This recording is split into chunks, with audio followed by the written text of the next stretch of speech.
Students, biology की class में आज हम लोग यूकैरियोटिक कोशिकाओं और साथ में एक कोशिकीय जंतुओं से क्लासिफिकेशन में आगे की ओर मूव करेंगे। लेकिन सबसे पहले यूकैरियोटिक कोशिकाएं क्या होती हैं ये समझेंगे। तो देखेंगे यूकैरियोटिक कोशिकाएं।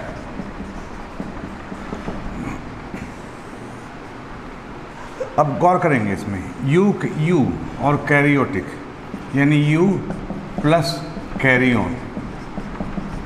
यू मतलब वास्तविक और कैरियोन यानी केंद्रक। तो जो भी कोशिकाएं जिनमें वास्तविक रूप से केंद्रक मौजूद होता है उन कोशिकाओं को हम यूकैरियोटिक कोशिकाएं कहते हैं।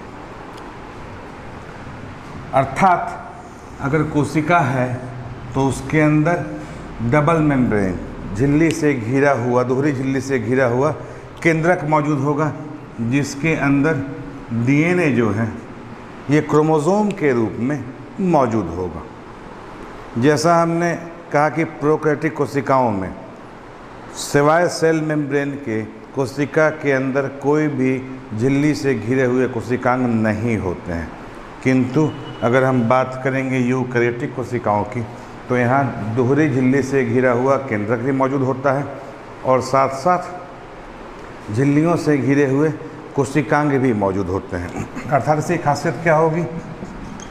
दोहरी झिल्ली से घिरे केंद्रक, और केंद्रक के अंदर क्या होगा? जो डीएनए है क्रोमोसोम के रूप में, क्रोमोसोम के रूप में मौजूद होता है। साथ में क्या होगा? ये तो पहला पॉइंट हुआ। साथ में हुआ क्या आपका? दोहरी झिल्ली से घिरे कोशिकांग भी मौजूद होंगे। देखेंगे दो खासियत इसकी। दोहरी झिल्ली से घिरा केंद्रक मौजूद होगा जिसमें डीएनए उसके आनुवंशिकीय पदार्थ के रूप में किस में मौजूद होगा? तो क्रोमोसोम के अंदर मौजूद होगा, और साथ में दोहरी झिल्ली से घिरे कोशिकांग भी मौजूद होंगे। सीधी सी बात। तो दोहरी झिल्ली से घिरे कोशिकांग जो है इसके बारे में देख लें तो ये क्या हो गया आपका? माइटोकॉन्ड्रिया पहला कोशिकांग हो गया। दूसरा हो गया गोल्गी बॉडी। तीसरा कोशिकांग हो जाएगा आपका अंतः प्रद्रव्ययी नलिका यानी एंडोप्लाज्मिक रेटिकुलम। फिर आपका हो जाएगा लाइसोसोम। फिर हो जाएगा आपका लवक, साथ में रिक्तिका। ये सब झिल्ली से घिरे हुए कोशिकांग हैं। ये सभी मौजूद होंगे आपके यूकैरियोटिक कोशिकाओं में। ठीक है, अब आगे देखेंगे आप। यहाँ तक समझ गए आप? तो प्रश्न उठता है कि जैसा हमने कहा था प्रोकैरियोटिक कोशिकाओं में कि झिल्ली से घिरे हुए कोई भी कोशिकांग मौजूद नहीं होते हैं, लेकिन वहाँ पे दानेदार कोशिकांग जैसे राइबोसोम की उपस्थिति होती है। तो मेरा प्रश्न ये है कि क्या दानेदार कोशिकांग अर्थात राइबोसोम यूकैरियोटिक में मौजूद होगा या नहीं होगा?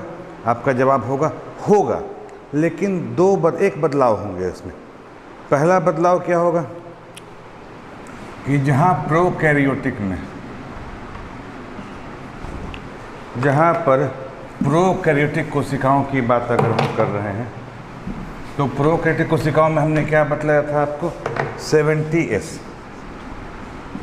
प्रोकैरियोटिक कोशिकाओं में क्या था? 70 इस प्रकार का 70 इस प्रकार के राइबोसोम थे। मगर यूकैरियोटिक में क्या होगा, इस कोशिकांग में, इन कोशिकाओं में ATS टाइप का राइबोसोम होगा। गौर करेंगे, यूकैरियोटिक कोशिकाओं में ATS टाइप का राइबोसोम प्रोमिनेंट होगा। प्रश्न उठता है यहाँ पे कि क्या यूकैरियोटिक कोशिकाओं में 70S टाइप का राइबोसोम नहीं होता है या होता है, ये प्रश्न पूछता है।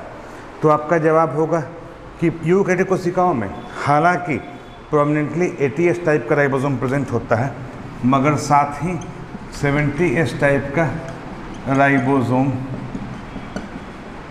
भी उपस्थित होता है, ये भी उपस्थित होता है। लेकिन जगह कौन सी जगह पे, पूरी कोशिका में ATS टाइप का राइबोसोम होता है, किंतु 70S टाइप का राइबोसोम सिर्फ 2 कोशिकांग में मिलता है। पहला माइटोकॉन्ड्रिया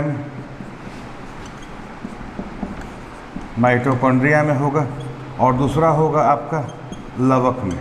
यानी लवक और माइटोकॉन्ड्रिया में 70 इस प्रकार के राइबोसोम यूकैरियोटिक कोशिकाओं में भी मौजूद होंगे।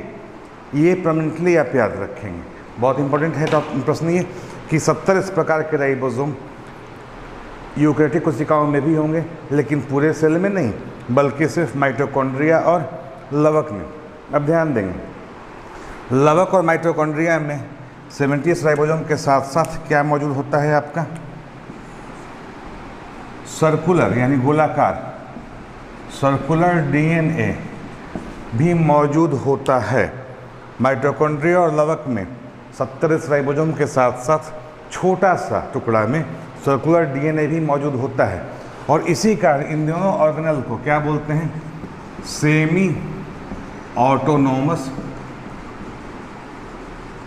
यानी अर्धस्वायत्त कोशिकांग भी कहते हैं। तो राइबोसोम और सर्कुलर DNA के उपस्थिति के कारण माइटोकॉन्ड्रिया और लवक, ये आपका क्या कहा जाता है, अर्धस्वायत्त कोशिकांग भी कहा जाता है।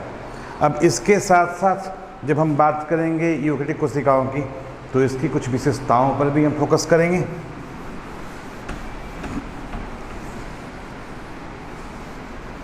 बहुत इम्पोर्टेंट जो है उसको हम डिस्कस करेंगे, बहुत डीप में नहीं जाएंगे, लेकिन जो आपके लिए इम्पोर्टेंट है उस पर हम फोकस करेंगे। तो गौर से देखें इस बात को। सबसे पहले कोशिकांग होगा, मान लो अगर, तो प्लाज्मा मेम्ब्रेन यानी प्लाज्मा झिल्ली भी कहते हैं।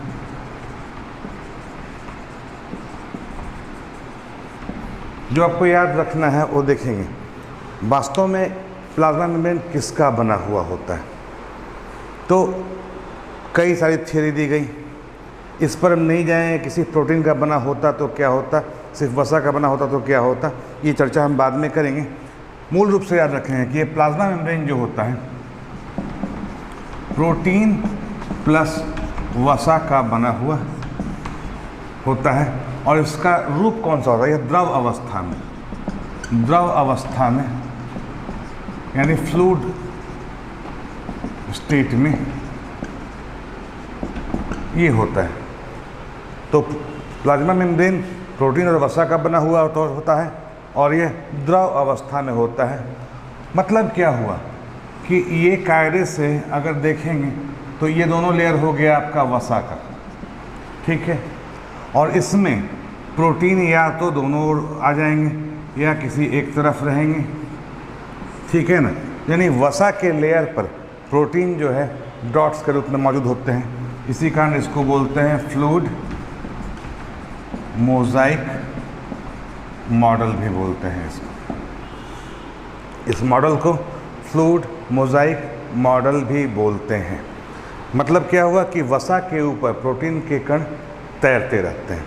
खासियत क्या होगी इसमें, क्यों सिर्फ वसा का होता तो क्या होता। अब यहाँ पे देखेंगे, अगर सिर्फ वसा से बना हुआ होता तो वसा क्या है आप जानते हैं, जल में घुलनशील नहीं है, जल को रिपेल यानी दूर करता है वसा। तो अगर सिर्फ वसा से बना हुआ होता तो जल में घुलनशील कोई भी मटेरियल अंदर में प्रवेश, कोशिका के अंदर प्रवेश नहीं कर पाते। और सिर्फ प्रोटीन से बना हुआ होता तो वसा में घुलनशील या वसा का कोई भी मॉलिक्यूल प्रोटीन से रिपेल हो जाता और कोशिका के अंदर प्रवेश नहीं कर पाता, किंतु दोनों होने के कारण क्या होता है, वसा में घुलनशील सीधा वसा के लेयर से अंदर आ सकते हैं, और जल में घुलनशील जो भी हैं, मान लो कि इस तरह का रहा आपका प्रोटीन जो कि आर पार है, इसको बोलते हैं इंट्रिंसिक प्रोटीन, इसको बोलते हैं एक्सट्रिंसिक प्रोटीन। इससे हो करके जल में घुलनशील पदार्थ भी अंदर आ सकते हैं। शर्त क्या है कि इस नलिका से उस मॉलिक्यूल का साइज छोटा होना चाहिए, अर्थात यह प्लाज्मा मेम्ब्रेन क्या करता है, ज़रूरत के कुछ पदार्थों के मॉलिक्यूल्स को अंदर आने या बाहर जाने देता है, लेकिन सभी को नहीं। इसी कारण इसको बोलते हैं क्या, सेमी परमिएबल। सेल मेम्ब्रेन को क्या बोलते हैं, सेमी परमिएबल, यानी कि सब कुछ की पारगम्यता नहीं है, ठीक, इसको बोलेंगे अर्ध पारगम्यता। अर्ध पारगम्यता यानी कुछ पदार्थ, कुछ मॉलिक्यूल्स सेल मेम्ब्रेन के अंदर या बाहर जा आ सकते हैं, सभी पदार्थ नहीं। इसी कारण कहीं कहीं पे इसको बोलते हैं सेलेक्टिव परमिएबल भी बोलते हैं। बस सेल मेम्ब्रेन में आपको इतना ही जानना है। तो ये आपने देखा सेल मेम्ब्रेन का स्ट्रक्चर कैसा होता है। अब हम लोग आगे आएंगे, बाकी कोशिकांगों की चर्चा करेंगे। तो एक टेक्निक सीखेंगे आप, GERL। मैं क्यों लिख रहा हूँ GERL, गर्ल मैं क्यों लिख रहा हूँ, यहाँ ध्यान रखेंगे GERL गर्ल नहीं है, ये GERL है। G से हो गया आपका Golgi body, Golgi body. ER से हो गया आपका एंडोप्लाज्मिक रेटिकुलम, और L से हो गया आपका लाइजोसोम। तीनों कोशिकांगों के बारे में हम जानेंगे, बट ये एक साथ लिखने का तरीका समझ लें। ये तीनों आपस में इंटरकन्वर्सिबल हैं, ये तीनों आपस में इंटरकन्वर्सिबल हैं। कैसे, इस स्ट्रक्चर में आप देखना पसंद करेंगे। ये मान लो एक कोशिका है, सिर्फ समझेंगे, इसको नोट करने की ज़रूरत नहीं है, सिर्फ समझेंगे। ये कोशिका है, इसके अंदर ये आपका न्यूक्लियस हो गया, ये जो हो गया आपका क्या है, एंडोप्लाज्मिक रेटिकुलम है। अब मान लो कुछ पदार्थ यहाँ पे आते हैं, एक को स्मूथ छोड़ा, एक को हमने डॉट्स जो बोलते हैं, यानी ये हो गया स्मूथ एंडोप्लाज्मिक रेटिकुलम, ये हो गया आपका रफ एंडोप्लाज्मिक रेटिकुलम। ये क्या करता है, वसा बनाता है, वसा का सिंथेसिस, बाद में मैं नोट कराऊंगा आपको, अभी समझ लें। वसा का सिंथेसिस ये करते हैं, प्रोटीन का सिंथेसिस। मान लो प्रोटीन सिंथेसाइज हुआ, मान लो, तो ये क्या करेगा, सिंथेसाइज होकर के एक नए स्ट्रक्चर में ये भेज देगा, इसको प्रोटीन को बना करके इसमें भेज देगा। और ये क्या है, यानी यही अपने मेम्ब्रेन में घेरता हुआ, मेम्ब्रेन टूट करके इस पार्ट में आके अटैच हो जाएगा। एक मेम्ब्रेन टूटा और इससे आके अटैच हो गया, और ये बन गया क्या आपका गोल्गी बॉडी। देख रहे हो आप, जो प्रोटीन यहाँ बना, ये परिष्कृत होने के लिए और अच्छा मॉडिफाई होने के लिए ये बन के आ गया किसमें, गोल्गी बॉडी में। और जब ये पूरा परिष्कृत हो गया तो गोल्गी बॉडी का जो ये पार्ट दिख रहा है, इसमें भर करके और ये पिंच ऑफ हो जाता है, यानी अलग हो जाता है। और ये क्या है आपका लाइजोसोम, ठीक है। तो देखो अब प्रोटीन यहाँ पर बना, यहाँ परिष्कृत होने के लिए आया, और पिंच ऑफ होकर काम करने के लिए लाइजोसोम के रूप में ये टूट के अलग हो गया। यानी एंडोप्लाज्मिक रेटिकुलम, गोल्गी बॉडी और लाइजोसोम आपस में मिले हुए हैं, आपस में इंटरकन्वर्सिबल हैं, इसलिए इसको बोलते हैं GERL सिस्टम भी बोलते हैं। अब अलग अलग इनके काम को देख लेंगे हम लोग। तरीका समझ लिया आपने, कैसे गोल्गी बॉडी, एंडोप्लाज्मिक रेटिकुलम और लाइजोसोम आपस में संबंधित हैं, ये आपने समझ लिया।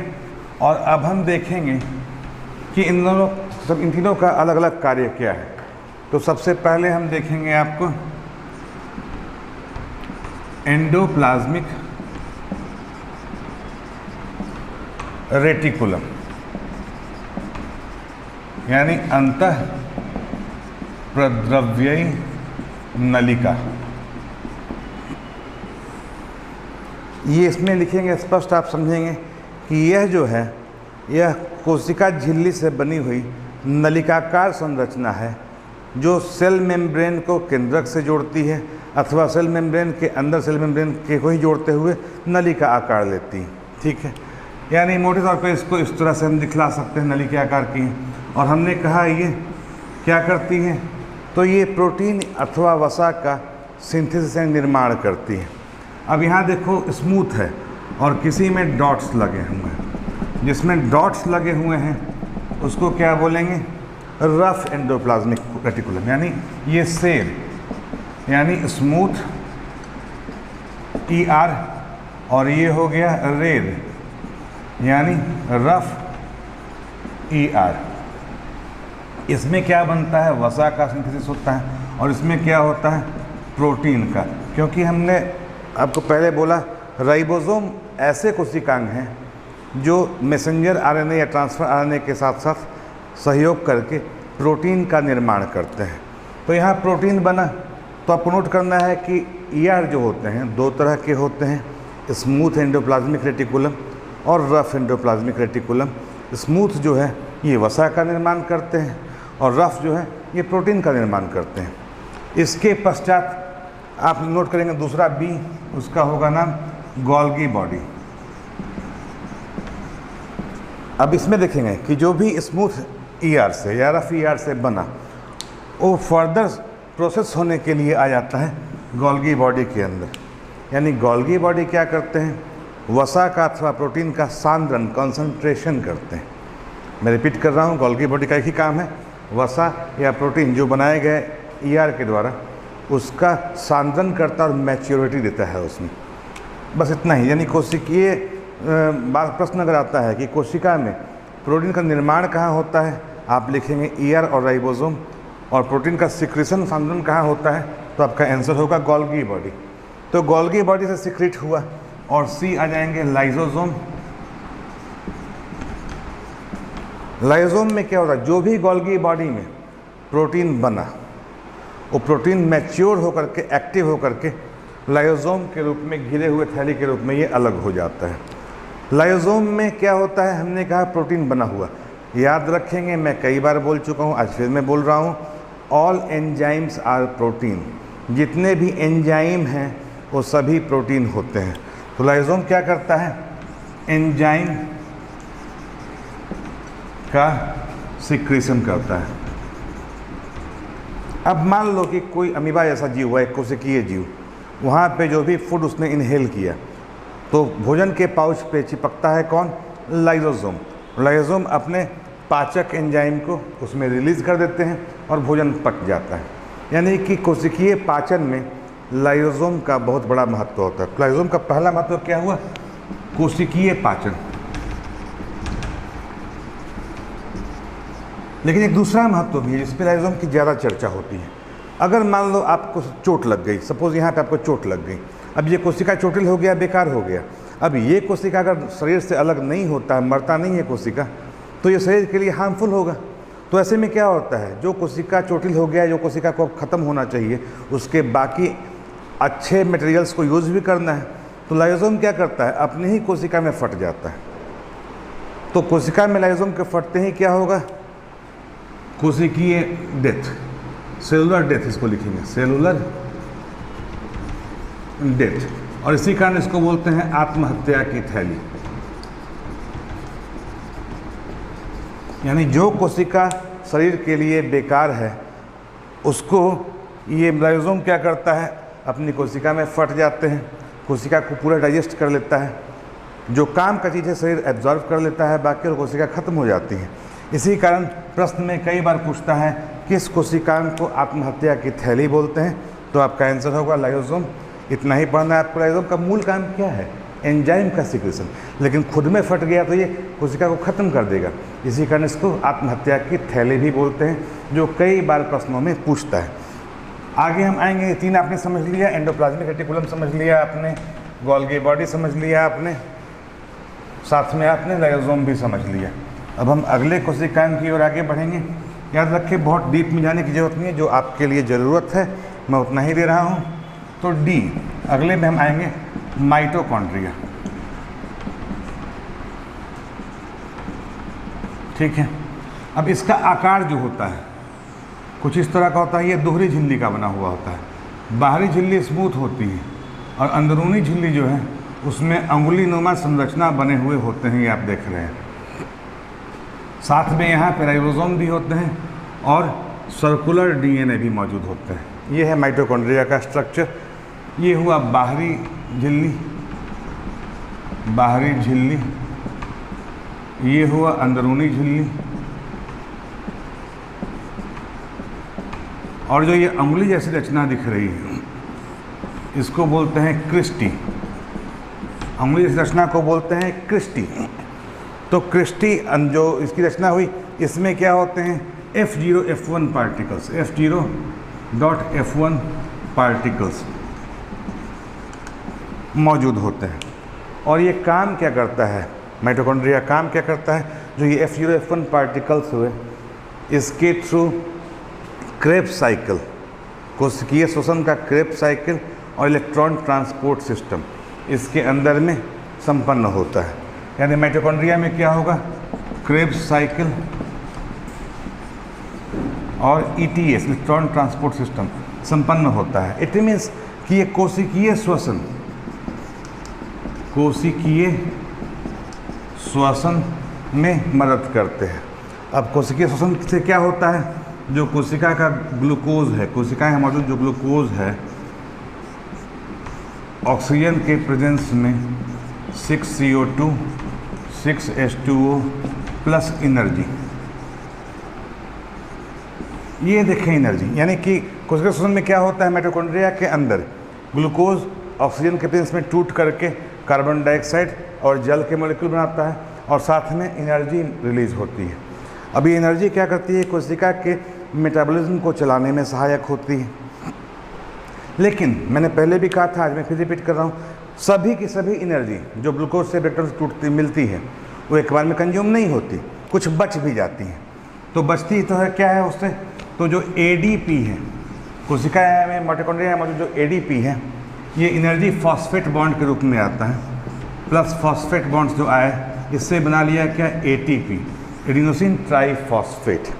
अब ये इकट्ठा रहता है, जब ज़रूरत पड़ती है तो ATP टूटता है, इससे फॉस्फेट बॉन्ड एनर्जी के रूप में अलग हो जाते हैं और ये ADP में कन्वर्ट हो जाता है।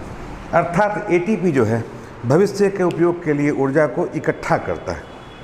तो चूँकि माइटोकॉन्ड्रिया में ग्लूकोज के ब्रेकडाउन से ऊर्जा बनती है, इसलिए इसको बोलते हैं क्या, power house, power house of cell, यानी कोशिका का ऊर्जा गृह कहते हैं। माइटोकॉन्ड्रिया को कोशिका का ऊर्जा गृह कहते हैं और ATP को क्या बोलते हैं, ऊर्जा करेंसी। माइटोकॉन्ड्रिया हो गया आपका power house of the cell और सेल का ऊर्जा करेंसी यानी एनर्जी करेंसी किसको बोलते हैं, ATP को बोलते हैं, राइट। तो ये देखा आपने, माइटोकॉन्ड्रिया का महत्व समझ गए आप। अब हम लोग नेक्स्ट ऑर्गेनेल की ओर आगे बढ़ेंगे। नेक्स्ट ऑर्गेनेल में हम चर्चा करेंगे आपको लवक का। ध्यान देंगे कि जो लवक होते हैं ये पौधों की कोशिकाओं में मौजूद होते हैं, जंतु कोशिकाओं में मौजूद नहीं होते हैं। लवक यानी प्लास्टिड, प्लास्टिड्स ये पादप कोशिकाओं में यानी पौधों की कोशिकाओं में, पादप कोशिकाओं में मौजूद होते हैं। जंतु में यह अनुपस्थित, जंतु में अनुपस्थित होते हैं, ये ध्यान रखेंगे। तो ये सिर्फ पादप कोशिकाओं में ही मौजूद होते हैं, ध्यान रखेंगे। अब प्लास्टिड क्या है, इसके 3 रूप होते हैं, हरित लवक, वर्णी लवक और अवर्णी लवक। हरित लवक को बोलते हैं क्लोरोप्लास्ट, ये वो हो जाएगा आपका क्रोमोप्लास्ट और ये हो जाएगा आपका ल्यूकोप्लास्ट। जब हम पौधे के बारे में जानेंगे तो डिटेल में पढ़ेंगे। अभी सेल बायोलॉजी में सिर्फ इतना ही मोटे तौर पर जान लीजिए कि हरित लवक में क्या होता है, क्लोरोफिल मौजूद होता है, क्लोरोफिल मौजूद होता है। क्लोरोफिल में एक चीज़ महत्वपूर्ण चीज़ याद रखेंगे, जैसे कि बाद में पढ़ेंगे आप, हीमोग्लोबिन में आयरन होता है, क्लोरोफिल में मैग्नीशियम मौजूद होता है। इसको ध्यान से रिपीट करेंगे, ये प्रश्न कई बार पूछता है। लिख लेता हूँ, क्लोरोफिल में मैग्नीशियम आयन मौजूद होता है, डबल प्लस होगा, मौजूद होता है। ये खासियत है इसकी। और ये काम क्या करता है, ये क्लोरोफिल जो है प्रकाश की उपस्थिति में प्रकाश संश्लेषण का कार्य करती है, अर्थात प्रकाश की उपस्थिति में जल और कार्बन डाइऑक्साइड को संयोजित करके यह ग्लूकोज में कन्वर्ट करती है। और इसी कारण हरे पौधे को ऑटोट्रॉफ बोलते हैं, स्वपोषी बोलते हैं, क्योंकि यह अपने लिए ग्लूकोज खुद हरित लवक की उपस्थिति में बना सकते हैं। क्रोमोप्लास्ट में कई तरह के मॉलिक्यूल्स मौजूद होते हैं, विशेष पौधों में आप लोग पढ़ेंगे, इसको याद रखेंगे। ये रंगीन होते हैं। रंगीन होने के कारण क्या होगा, इसमें ये पुष्प जो रंग वाले भाग हैं, जैसे पुष्प, पौधे का जो पुष्प हुआ, यहाँ यह मौजूद होते हैं वर्णी लवक। और अवर्णी लवक सफ़ेद या हल्के पीले रंग के होते हैं, क्रीम कलर के, और ये मौजूद होते हैं जड़ में। और इसका कार्य जड़ में जानते ही हैं, पानी का अवशोषण और भोजन का संग्रहण, दो काम है इसका। तो प्लास्टिड समझ गए आप। प्लास्टिड में गौर करेंगे, अगर हम हरित लवक की बात करेंगे तो सिक्कों जैसी संरचना होती है, इसको बोलते हैं ग्रैना, इसको बोलते हैं,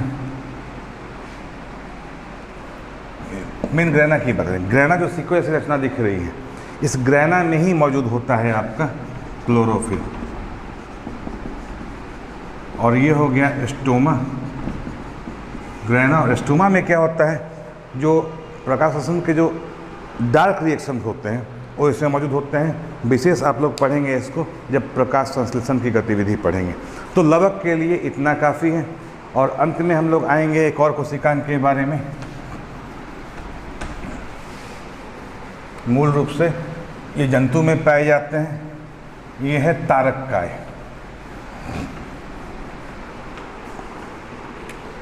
ये है, अगला हो जाएगा तारककाय, सेंट्रियोल बोलते हैं इसको। ये मौजूद कहाँ होता है, सिर्फ जंतु कोशिका में।